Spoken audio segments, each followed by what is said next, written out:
seminar of the laboratory was advertised under this slightly ambitious theme, Psychoanalytic Paradigms of Biopolitics. Best of luck with that, everyone. We've got two speakers. Ingmar Hertz will speak in the second part of the afternoon, more strictly about the Freudian theory of biopolitics. He'll be approaching the theme from the side of biopolitics. I will be approaching the theme from the side of psychoanalysis to see whether we happen to stumble across any interesting points of convergence or intersection along the way, and then whether there's a little space that opens up in that gap where it might be interesting for us to discuss some of the questions that arise. I have taken as my reference a little series of seminars given by Jacques-Alain Miller in Brazil, Bahia, in 1998, published probably going on 20 years ago in the Spanish form, El Hueso de un Análisis, and ironically only this year published in French in the ECF. And so clearly the ECF suddenly thought that there was a good reason to bring this small series of seminars back into circulation. So I went back and looked at it, and there are interesting things for us to look at. It also happens that there is a draft of an English translation of parts of these three seminars that are circulating somewhere in the dark space of the internet, which I know I downloaded some years ago and then couldn't actually, I said it's available on the internet, I couldn't find out where, but if we had a consolidated effort to track them down, it might be possible. That translation effectively concentrates on the translation of the second of the three seminars. It picks up a bit of the end of the first seminar and translates the second seminar. The published version is easier to navigate because it shows you what's going on. For instance, in the English version, you have a couple of pages of elaboration and then you have a series of questions because that's the end of the first seminar. And then after those initial questions starts the second series, which starts on page 8 of the English translation. There are a number of reasons why this work might repay our attention, partly in relation to our theme of biopolitics, but one of the stakes, let's say, of the work of the laboratory is to open up a series of investigations without having to present any kind of finished work, simply to produce a space where we can work, and to explore possible frontiers between the clinical and the political domains.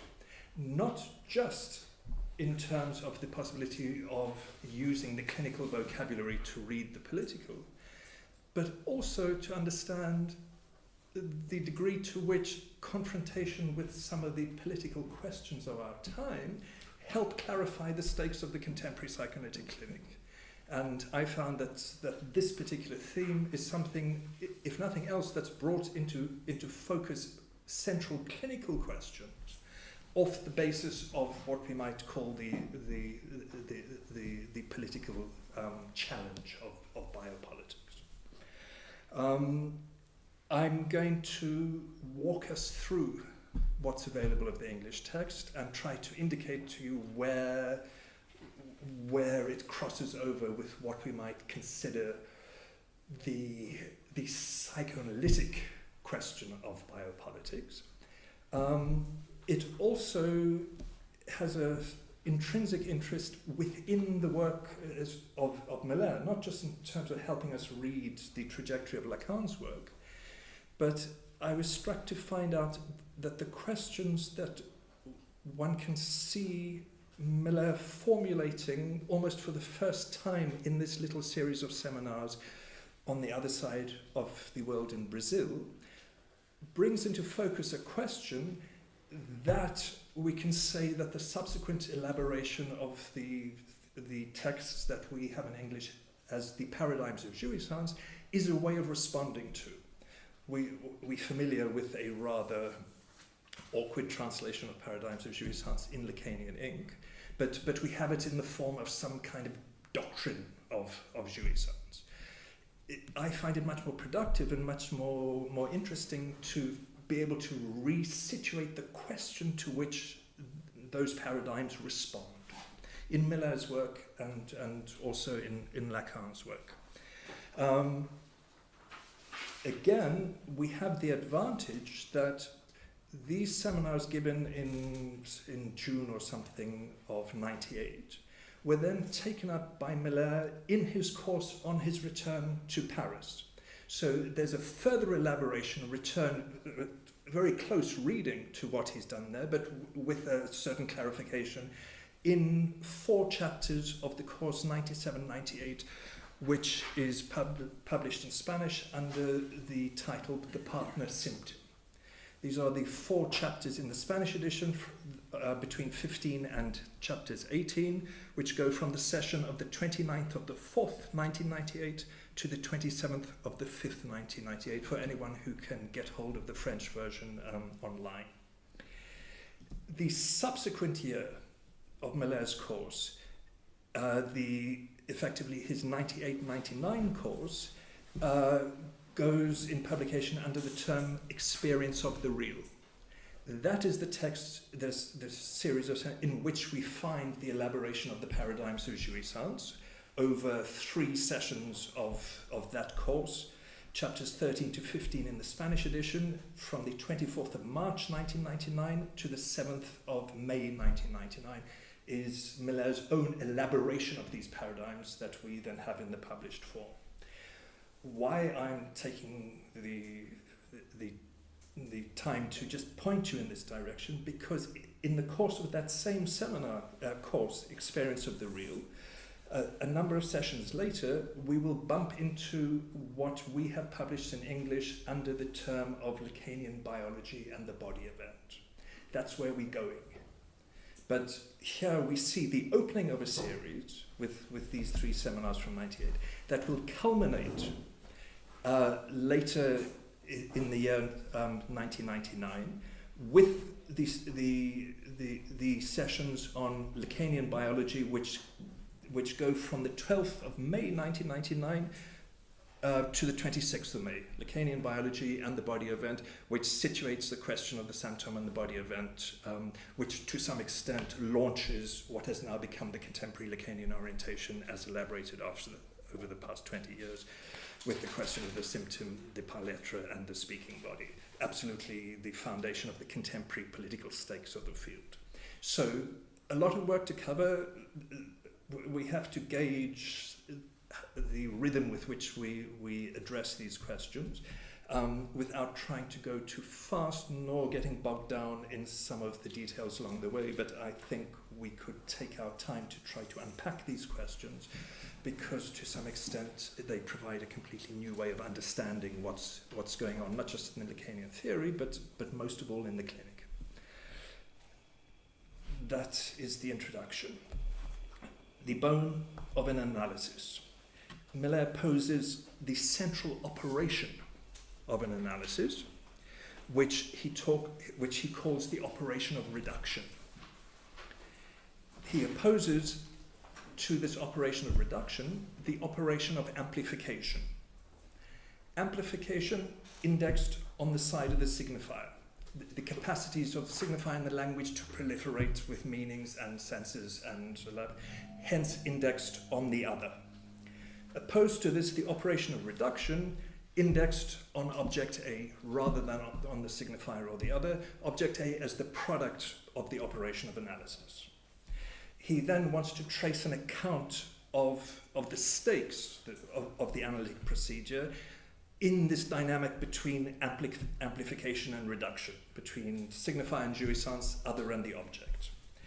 At that point of intersection, he will locate what he calls the bone of the treatment, the kern the kernel or the nucleus or the core, effectively the object of the treatment.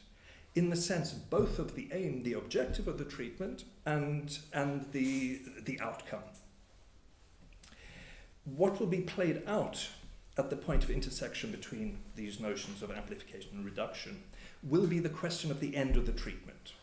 So in a way, it's a doctrine of the end of analysis, and hence it approaches the question of what's at stake in the doctrine of the past. Locating this operation of reduction at the level of the treatment, he says, allows us a certain generalization of perspective, a new angle regarding the fundamentals of the theory and of the practice. And that's where, if we read carefully, we can see that the stakes of this whole argument are towards a reconceptualization of the doctrine of the past. The shift in the doctrine of the past from the crossing of the fantasy to the question of the Santo. Hence, the rethinking of the stakes of the Lacanian clinic in general, and most of all, the political consequences, which from the start of our work have always been indexed on the past as the political dispositif of Lacanian psychoanalysis. He identifies three key mechanisms integral to this operation of reduction, symbolic reduction: repetition, convergence, and avoidance. These are fairly, as is Miller's wont, fairly simple characterizations of what turn out to be fairly complex questions. But, as briefly as possible, repetition allows reduction to some kind of formalization. The reduction of variables to a propositional function, in the sense that repetition allows a range of factors experienced in a life or in an analysis to be situated as variables of a single underlying function. So propositional function in terms of relation between variables and a constant. That's the product of repetition. Convergence. You'll see that these three elements, repetition, convergence, and avoidance, they overlap to some extent, even though they're not the same operation. Convergence, he says, all the subject statements in an analysis can be seen to converge towards some core proposition, an essential statement that turns out to determine the choices and options of the subject without him even being aware of it. Effectively, this is a version of the master signifier that organizes a subject's identifications and governs the course of his life. This core proposition itself can be encountered in two broad forms. One is the situation where there is a statement from the other that has left an unforgettable mark on this subject that stands out in his memory. As he said, something said to him that was imbued with the value of an oracle, whether because he's dedicated his life to its verification, or because he set himself to disavow it or to disapprove it. The alternative instance of convergence towards this core proposition is where the statement towards which the discourse of the analysand can be seen to converge is not available to him, but has rather to be constructed in the work of analysis, most obviously produced by the analyst in the form of an interpretation. We can contrast this with a third mechanism, avoidance, which to some extent involves a form of convergence towards a statement that is never produced, rather has the effect of circumscribing the site of an impossible to say. You can see to some extent it follows on from the second mechanism, but Miller is seeking to establish a distinction of levels. In order to clarify this distinction of levels, he returns to the framework of Lacan's analysis in the purloined letter of Poe. As you will be aware, there's the series of the Greek letters, alpha, beta, gamma, delta, associated with a random series of plus and minus signs. So, on the one hand, we have the series of plus and minus signs that serve to notate a random series of signifiers produced in the course of free association. The second phase is the operation of ciphering, the introduction of the Greek letters to designate or to name particular combinations of the initial symbols plus, minus, minus, minus, and there must be another one. This ciphering with the letters produces a minimal syntax for what is initially a random series of plus minus signs, thus introducing laws of succession in that series. The core paradox of this maneuver, which is elaborated in the seminar, in Lacan's in Seminar 2, and then written up in the text for the Écrit, and then rewritten in the appendix to the text in 1966 at the time of publication. So there's plenty to explore there. The key paradox of this dynamic is that the initial series, plus and minuses, is produced at random, obeying no laws, which then gives rise to a second series, which is produced by the ciphering of the initial series, which in its turn establishes laws that determine the sequence of permissible elements in the first series. So we see what is effectively a lawful series arising out of a lawless series. This provides us with some kind of syntax, we can say the laws of grammar, that determine all possible, all permissible writings of the series alpha, beta, delta, gamma, and not even necessarily in that order. Even more important, the syntax also determines what cannot be written. It specifies which writings are impossible within the series. So at the same time, it gives a law of impossible successions. If you want to start looking for the political questions, we know that succession is a question of monarchical politics. Here we have laws of legitimate succession versus laws of illegitimate succession, converging on a question of impossible successions. Hence, in effect, this mechanism traces the emergence of the impossible out of a series of chance encounters produced at random, via the inscription of basic laws of syntax, which in their turn determine certain impossible conjunctions. Can you just say that last bit? It's a shame you haven't got something. Yes, but as I say, there's plenty of scope for returning to the text. But three levels. Random sequence, ciphering in syntax, production of an impossible. I think, yeah.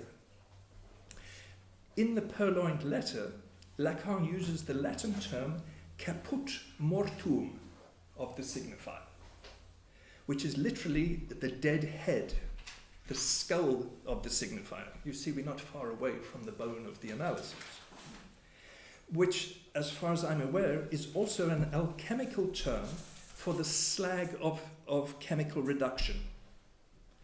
In either case, in this instance, it's used to refer to the impossible residue produced by the functioning of signifying repetition.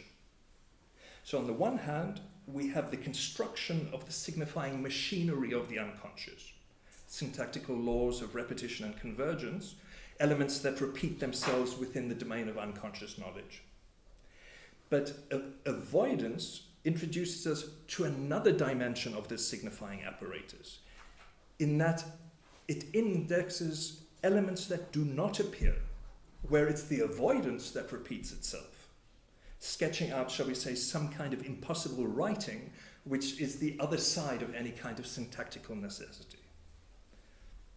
At the same time, these stages help to point us towards another dimension of the operation of reduction, another form of reduction alongside the operation of symbolic reduction, which is an operation that he will now call reduction of the real, which in turn he's going to index on the question of contingency.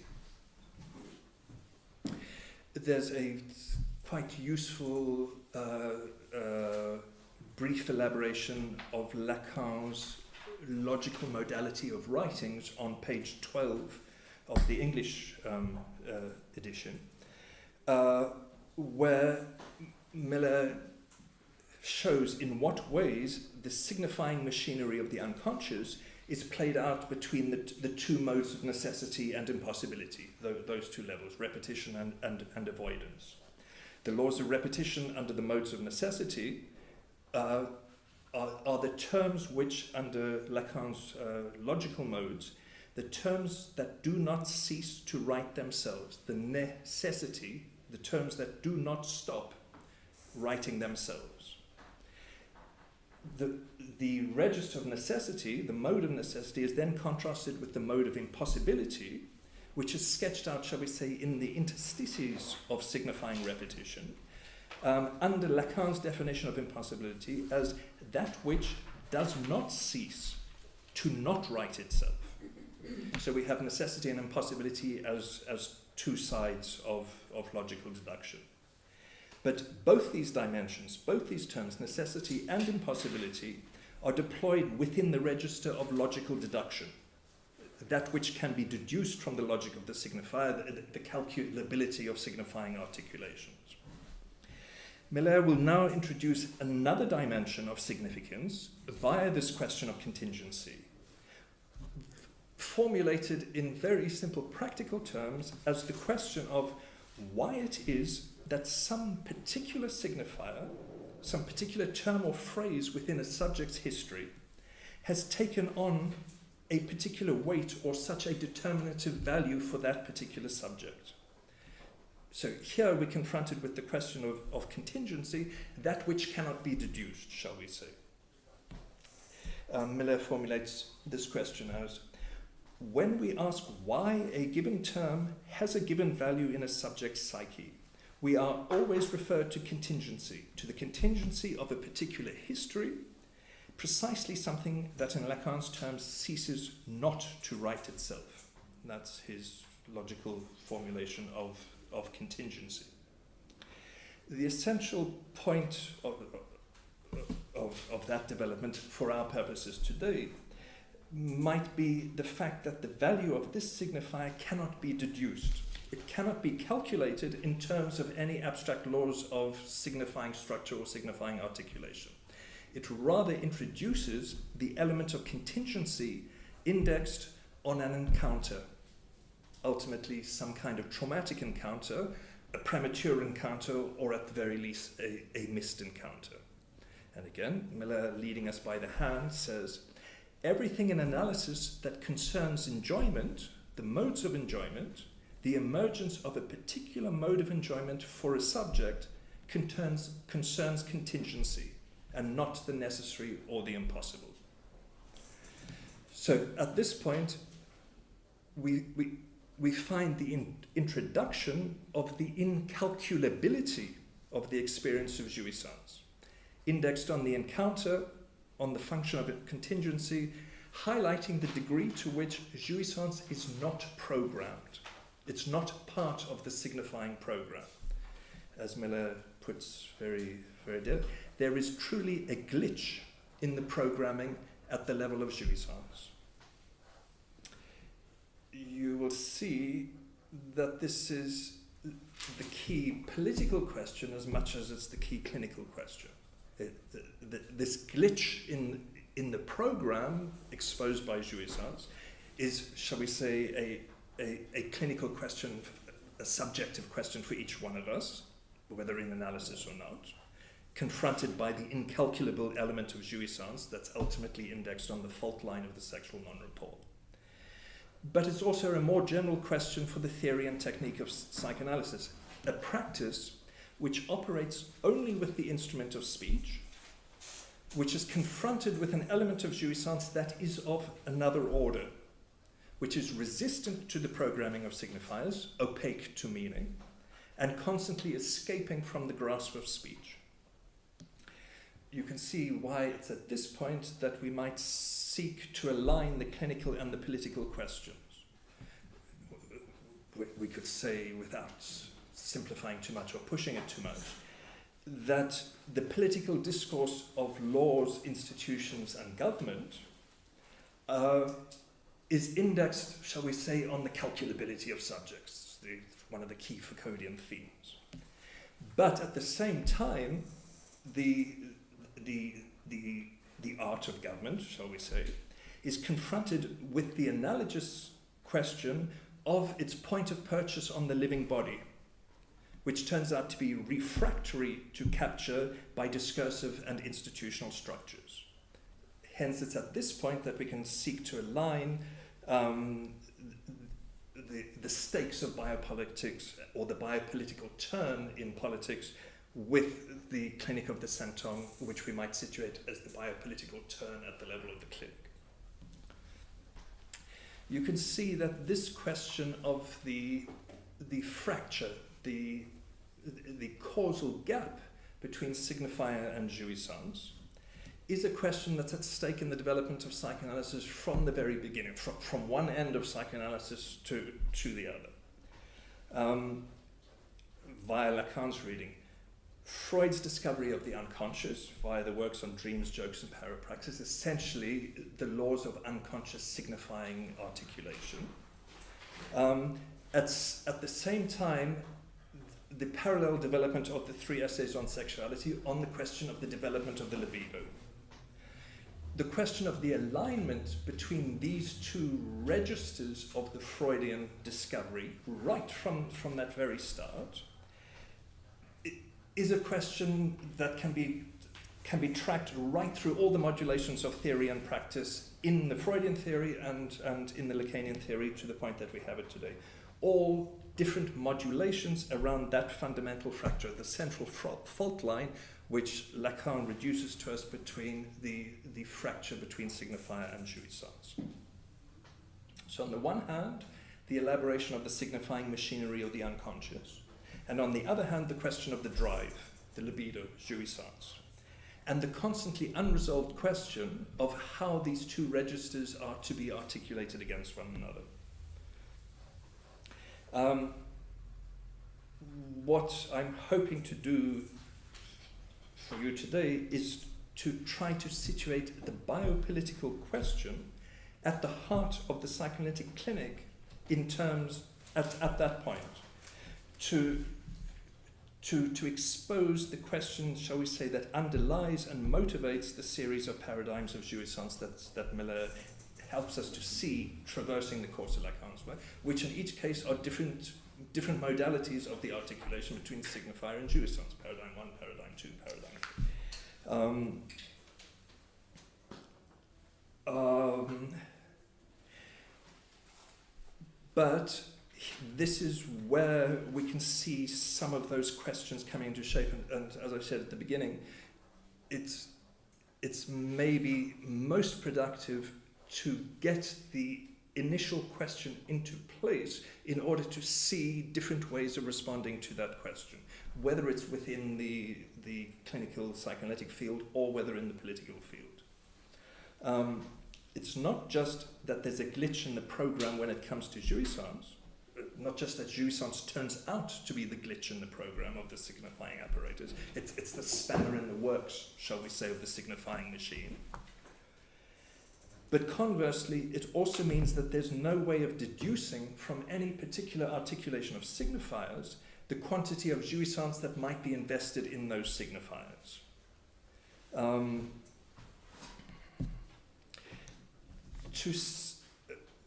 Miller gets to this question via the reference to the Freudian problematic. He goes back to what in Freud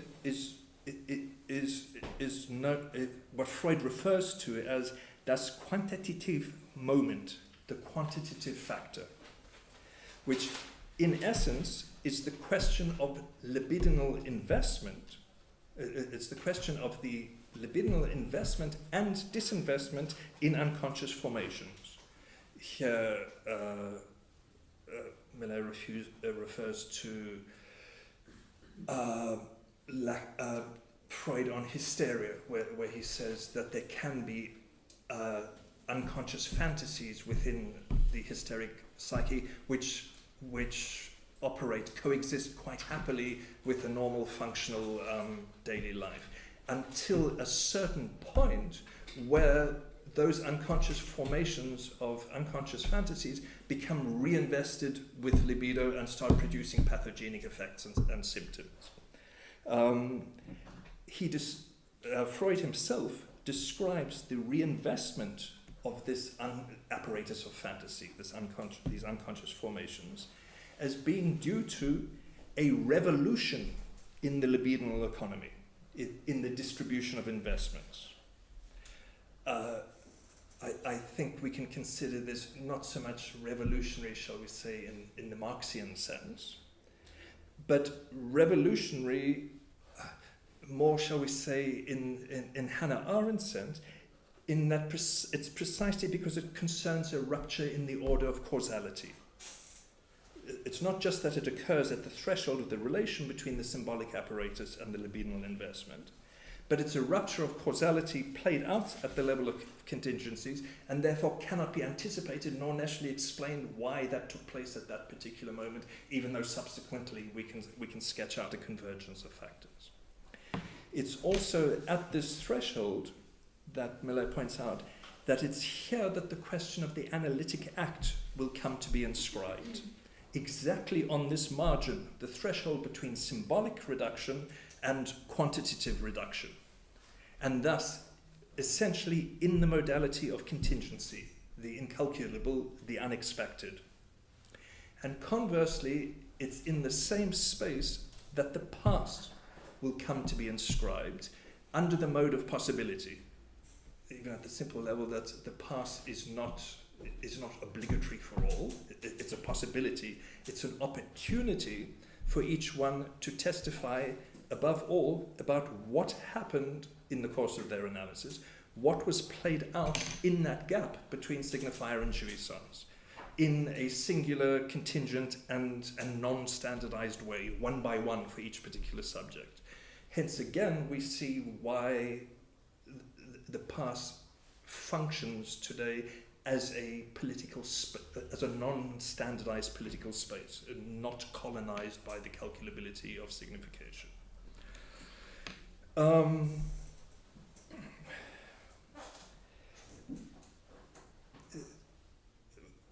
I might just point out at that point, before we go on to the more ordered development in that this question of the Freudian question of libidinal investment in signifiers and the possibility of disinvestment of those signifiers is to some extent to take up the question from the opposite angle as the question of government.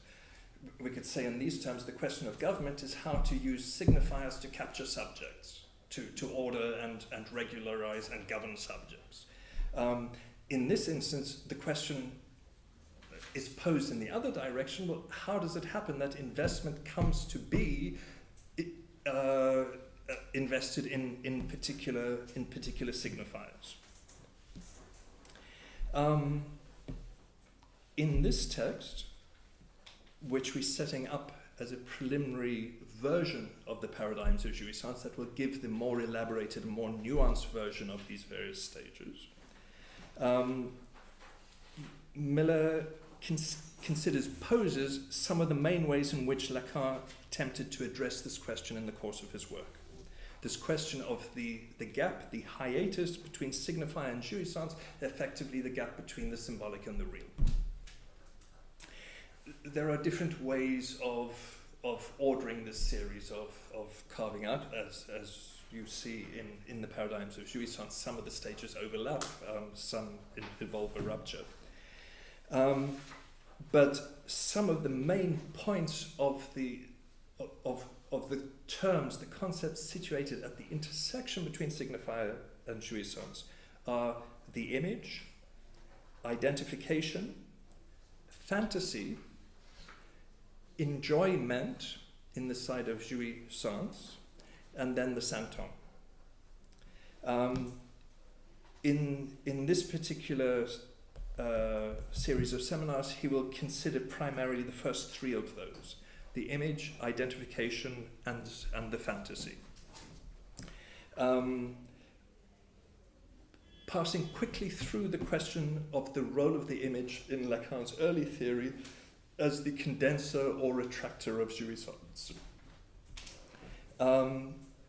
One way of grasping this, let's say, would be via the minimal schema L at the start of Lacan's mature teaching, you will be familiar with the axis of the relation between subject and other, which is interrupted by the obstacle of the imaginary plane, which is at the same time the site of the narcissistic investment of libido.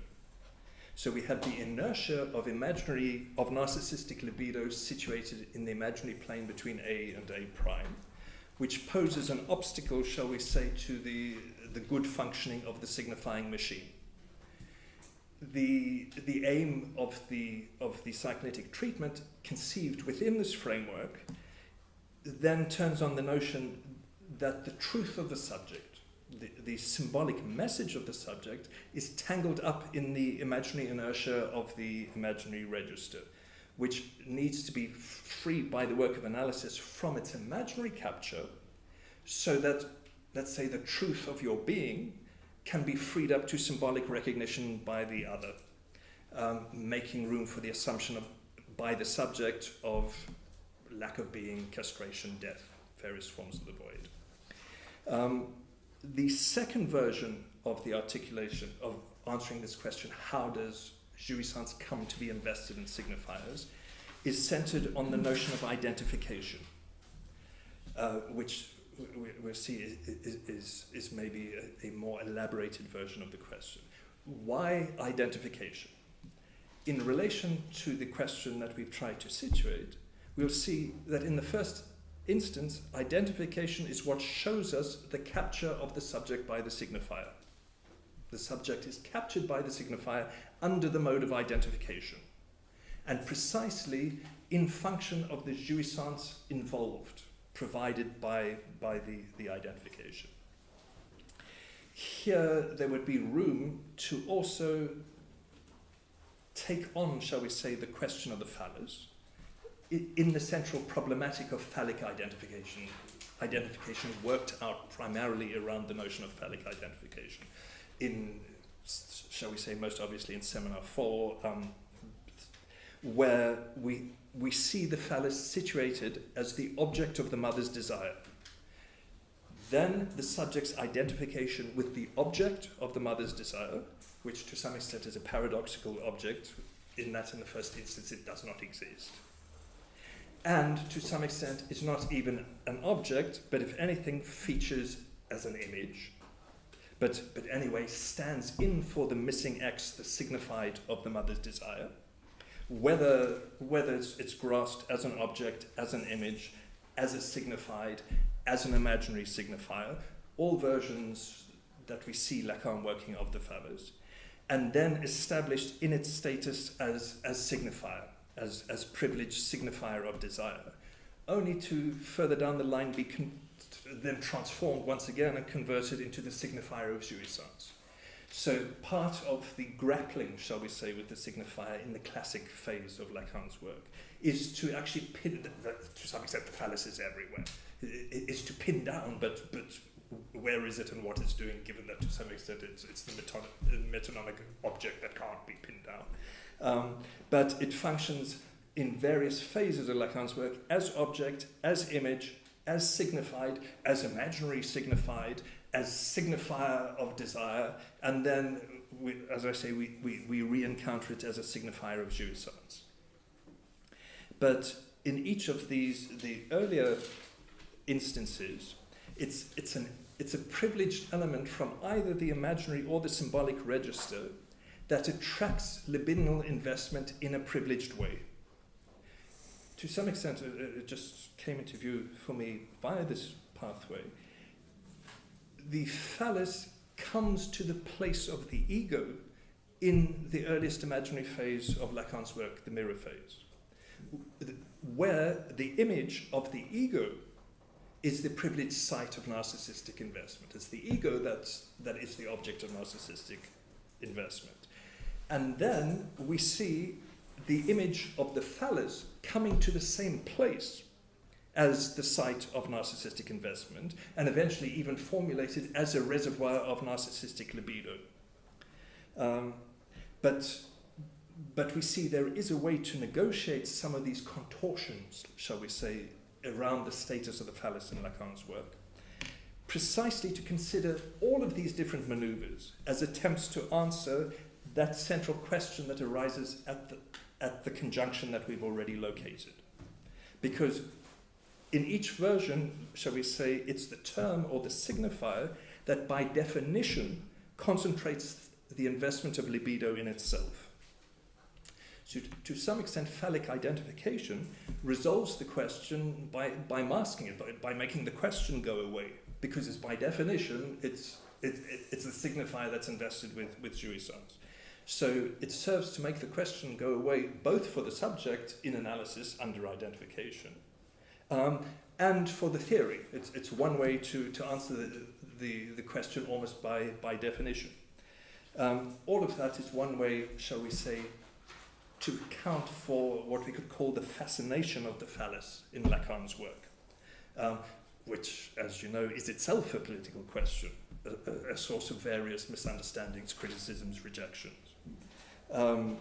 But we can see to some extent the difficult status of the phallus, the paradoxical status of the phallus in Lacan's work, is partly on account of the amount of work it's being asked to do in the theory.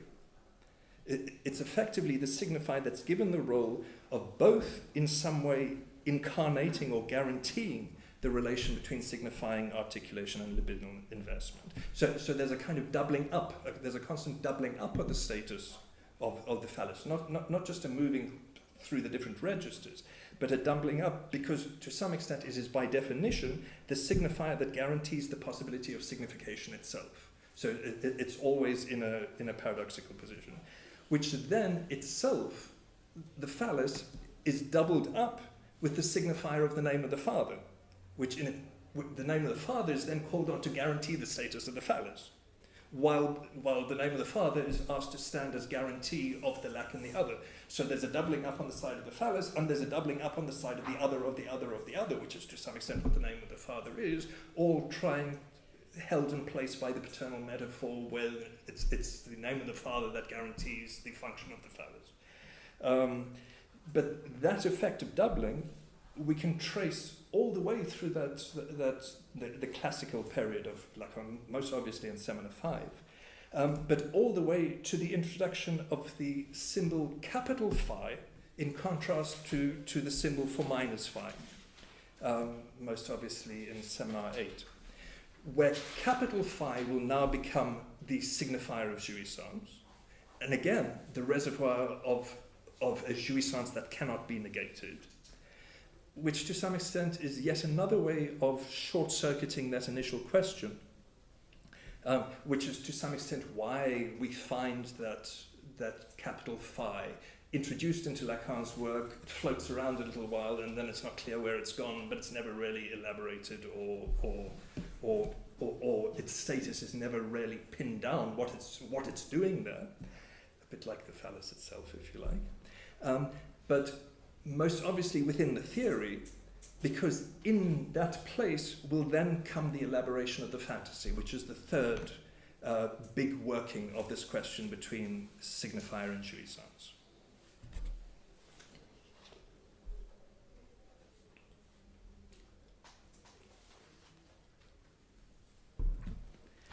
Thus, the first solution in Lacan's work, the image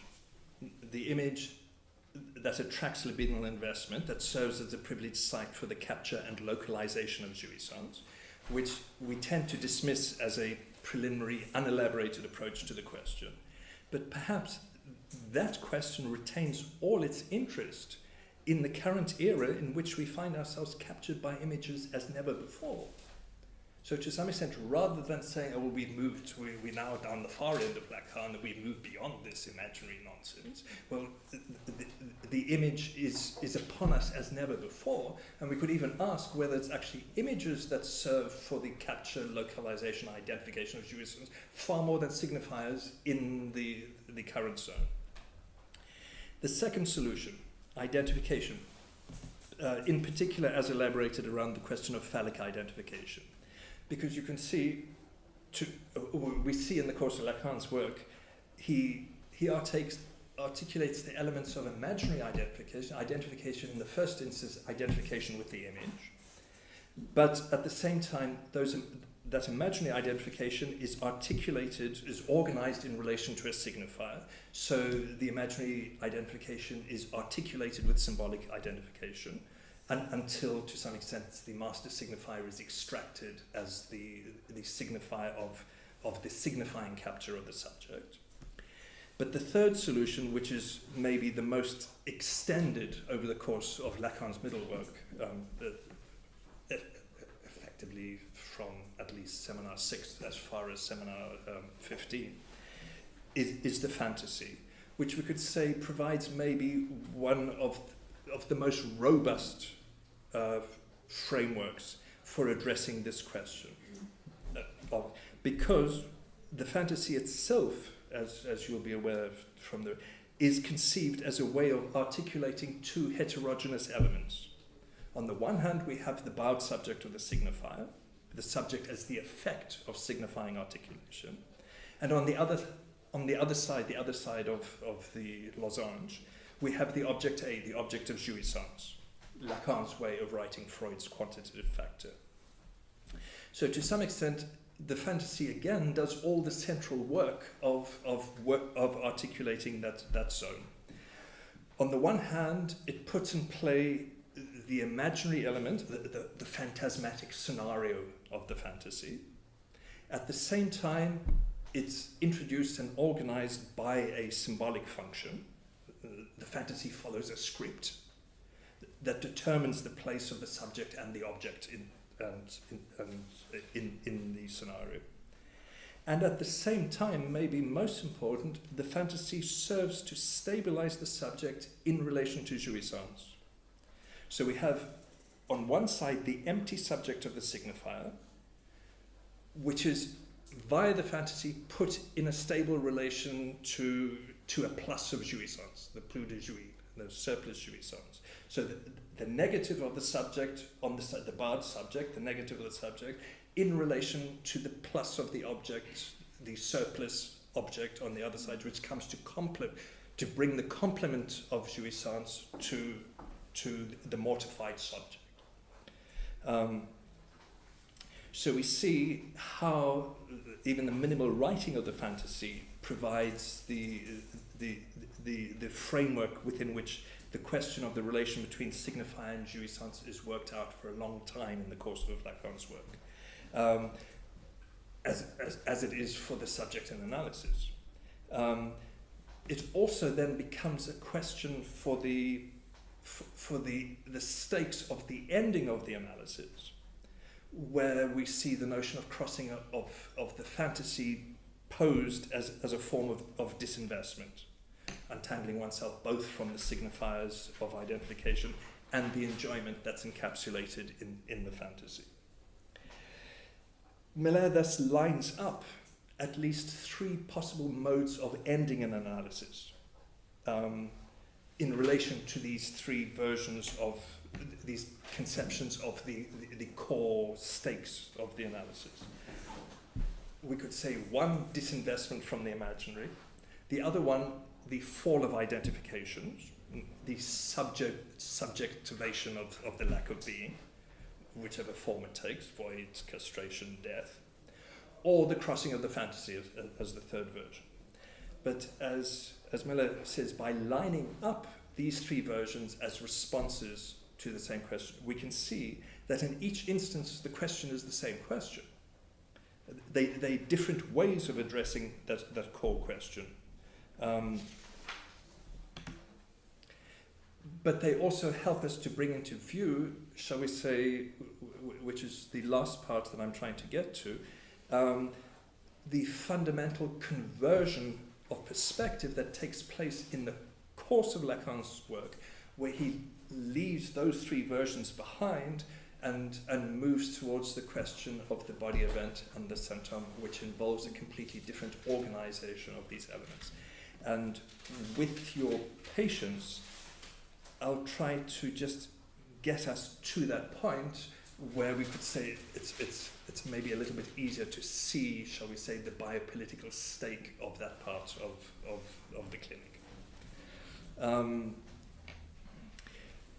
Once again, maybe for these purposes, using the notion of the calculability of the subject of the signifier as our reference. That idea of symbolic reduction as reduction to a propositional function, Miller writes as f of the signifier within brackets, and with the little f, producing the little s of the signified. Again, he refers to the instance of the letter where the elaboration of the mechanisms of metaphor and metonymy are the two prime calculable effects of signifying articulation, producing distinct modes of signified.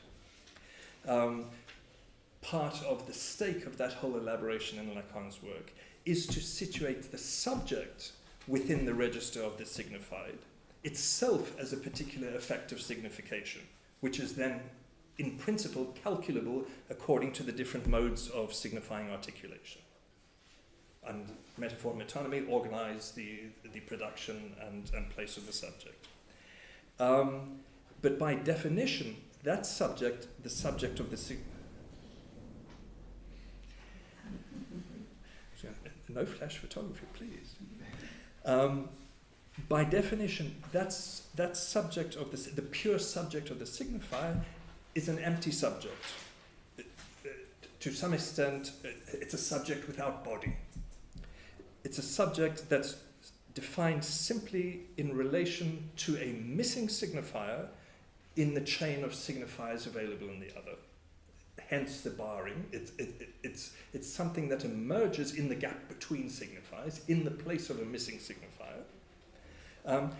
Hence, shall we say, the introduction of the writing of the little a, both as the subject complement of jouissance, the plus of jouissance that comes to complement the barring of the subject, but also in itself considered the object A as you within the writing of the discourse normale, the object A itself considered as a form of effect of signifying articulation, as a calculable element, an element of jouissance that can be included within the articulation of jouissance. Although it's of a different order, it's still a elementized version of jouissance.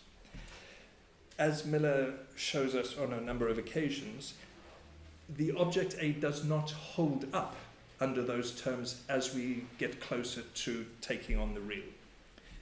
To some extent, it breaks down precisely at the point of that rupture in causality that we've already located, at the point of the different registers between necessity and the contingent.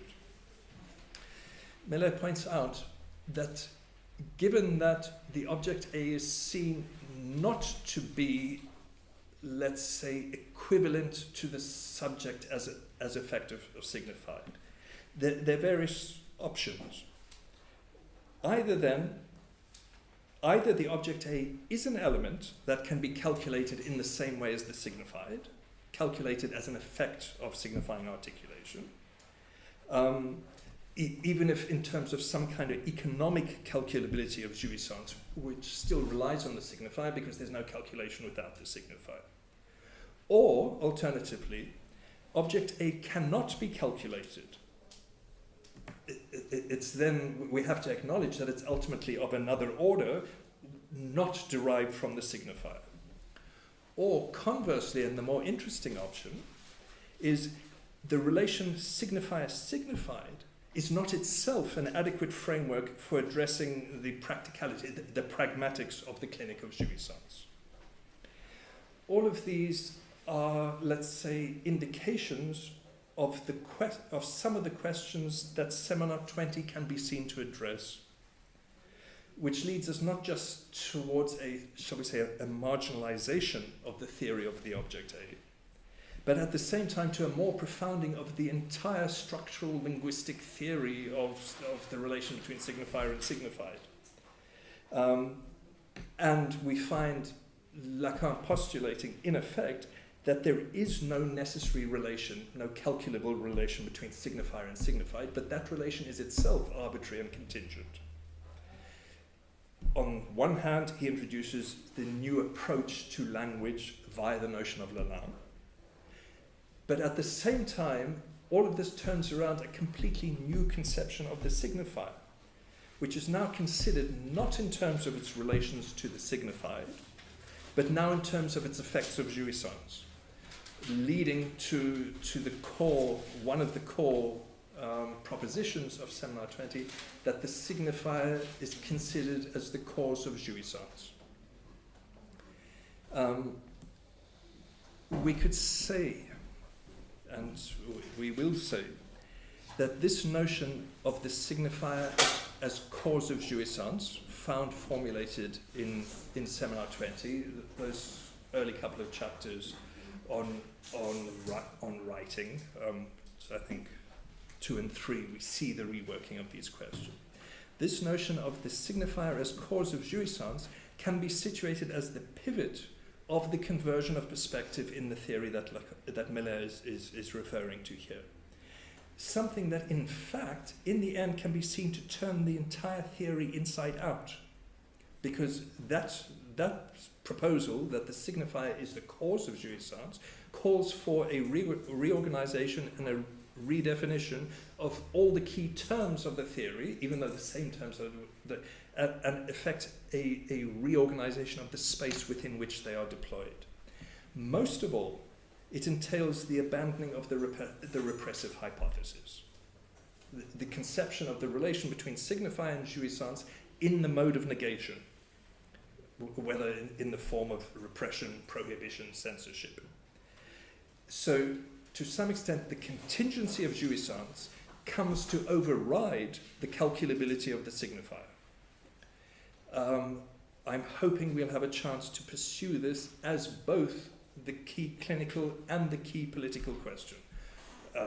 You may be aware that that's the point of reference for Foucault's initial elaboration of the notion of biopolitics, the abandoning of the repressive hypothesis. But we can see that he's simply mapping himself on something that Lacan has already elaborated at the start of the 70s, and also the degree to which we might consider the psychoanalytic clinic itself as a kind of political laboratory. It's a reduced space. It's not just that we have here a laboratory of the politics, but the clinic itself is the political laboratory, because it provides the reduced space within which these various questions, variables, modulations at stake can be elaborated and explored in a much more confined setting, but ultimately also provide us with the basis for a far more nuanced and rigorous reading of the contemporary political problematic via the work that's already been done in the Lacanian clinic. I'm just going to finish by pointing us to where we would go next along this path, which to some extent is where we are already, but we just don't have the apparatus to situate ourselves precisely there, which we can say is the question of the shift to the clinic of the Santon, which under these terms you can see provides a new form of knotting between the signifier and jouissance.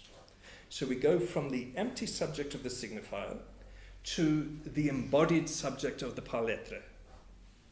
And we can say that again, that last sentence. Yes, we go from the empty subject of the signifier, the mortified, the pure subject of the signifier, the mortified subject without body, to the embodied subject of the par lettre, which intrinsically brings the question of the living body back into view. So we can see exactly the extent to which the clinic of the Santon comes in place of the clinic of the fantasy, because to some extent the Santon works the same question in a different modality. Because once jouissance comes into view, it's difficult to avoid the question of the relation between jouissance and the body. So in the first phase, the Hegelian phase of Lacan's work, we see him looking for, where he's trying to translate everything into the register of the symbolic, reduce everything to signifying terms. We see him looking for the notion of a purely symbolic form of satisfaction, which is essentially what the stake is of the theory of recognition. The theory of recognition is an essentially symbolic form of satisfaction.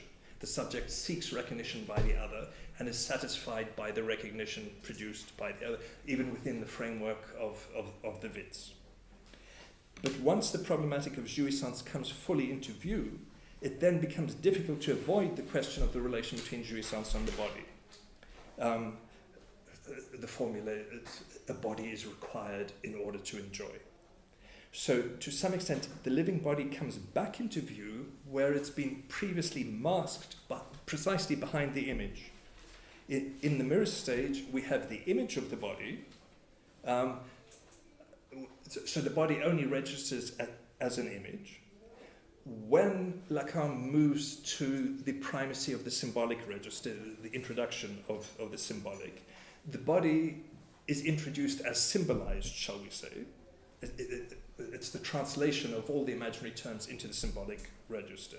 So the body is introduced into the symbolic as symbolized, but which by definition implies the mortification of the body by the signifier. So the body of the symbolic body is by definition a mortified body.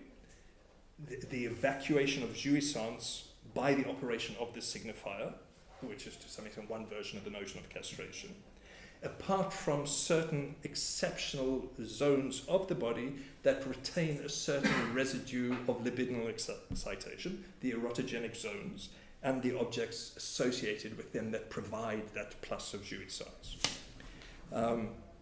So, within the framework on the fantasy, again, on the one hand, the barred subject, pure subject, the signifier. On the other side, the object as effect of jouissance, the residual jouissance that escapes the mortifying effect of the signifier. But behind that object, the living body starts to become a more insistent question.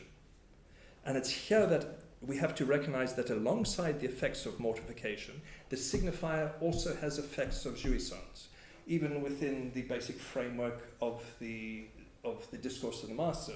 On the one hand, subject as effect of signification, but on the other side, below the bar, object also as effect of that signifying articulation, but here it writes the signifier's effects of jouissance. So we have effects of mortification on the left-hand side of the discourse, the side of the subject, effects of jouissance on the side of the object. This is what leads to that change of perspective, the signifier as cause of jouissance, the acknowledgement that the signifier has an incidence of jouissance on the body. It's what brings the body to life, which you will see requires a redefinition of the reconception of the subject, as well as a reconception of the other, as well as a reconception of the nature of the relation between subject and other. Most obviously takes place around a reconsidering of the status of the symptom. And we can say that the introduction of the symptom in place of the symptom marks precisely the embodiment of the signifier's effect of jouissance on the body. Thus, the symptom comes to replace the fantasy as the focus both of the clinical practice and also of the doctrine of the end of analysis, where the fantasy provided the link between mortified subject and the remainder of jouissance. The symptom introduces the living body, the body animated by the signifier, the body that enjoys from the effects of the signifier. Here we could go back to that key text from Freud, a child is being beaten, where we see the two questions. Lacan does an initial version of it in Seminar 5. On the one hand, the impact of the mark of the signifier, the mark of the whip on the body, both on the side of repression, but also on the side of the production of jouissance. A text situated on a similar threshold in Freud's work, 1919-1920, where we see in Freud the move to the second topology and the introduction of the death drive beyond the pleasure principle. But to finish with, Miller's point is that Freud will elaborate the myth of the death drive to account for the effects of the signifier on libidinal organization. Whereas in Lacan, the theory of the symptôme comes to the same place as the Freudian theory of the drives, in that it sits on exactly that same threshold, the frontier between the psychic and the somatic, between the signifier and jouissance. But, as Miller tells us, whereas the Freudian theory of the drives is a mythical construction, Lacan's symptôme is real, in that it's organized around what is a real connection between the signifier and the body. Hence, it provides the basis, the central reference for the new clinic that we're still finding our way around, and the basis for a new politics that we can explore here within the framework of the laboratory. Thank you for your patience.